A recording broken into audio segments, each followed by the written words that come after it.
delicious. And you know what's so exciting, guys? These kiwis are from the supermarket, so you really don't even have to go out and buy any seeds. You could just take them. Look this out. First of all, I chose a really healthy looking kiwi. And then I took out all the black seeds and the pulp, and I just put it in water. The reason for that is we want to separate the membranes from the seed. So I use my little mixer, put it on gentle, just for about 20 seconds. That doesn't hurt the seeds? It doesn't. It does not. It just makes the membrane liquefy so that when I put it in my colander to separate it, you see there's hardly any membrane left. Now we're going to wash it and just make sure that there's no membrane, because that membrane has an inhibitor, some enzyme that doesn't allow your your seed to sprout. So after I cleaned it, I put it on a paper towel just like this.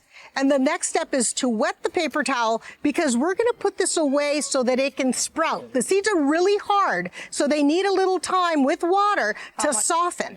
Well, it's going to be anywhere from 1 week to 3 weeks, and you want to set it out in a place where it has a little light and it's warm. There we go. 3 weeks later, check out what happens.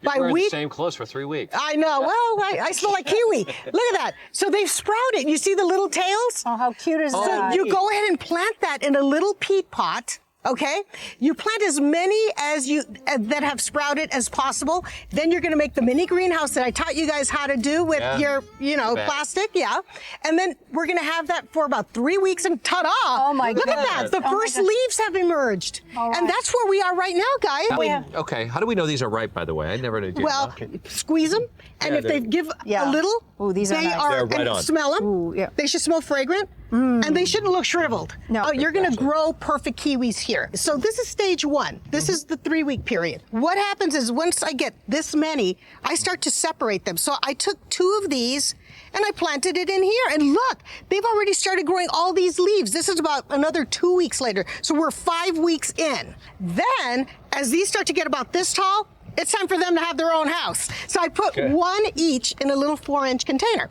And so at this point, it's time to feed them starter fertilizer, because these little seedlings, they take all their nutrients for their growth up to this point from the seed itself. Exactly. Okay, well, the seed ain't there anymore. So now it's growing leaves, so it's going to rely on the sun for energy, photosynthesis. So it needs some food to grow. So this is the time. But even more exciting, check this out. This is the most important phase of your kiwi growth. What? The reason why is because in order to grow fruit, you need to have a female and a male plant. And you don't know which one is male and which one is female until they give you a flower. Can you guess which one's male by looking at it? That's the male. Yeah. Okay. So that's where all the pollen is.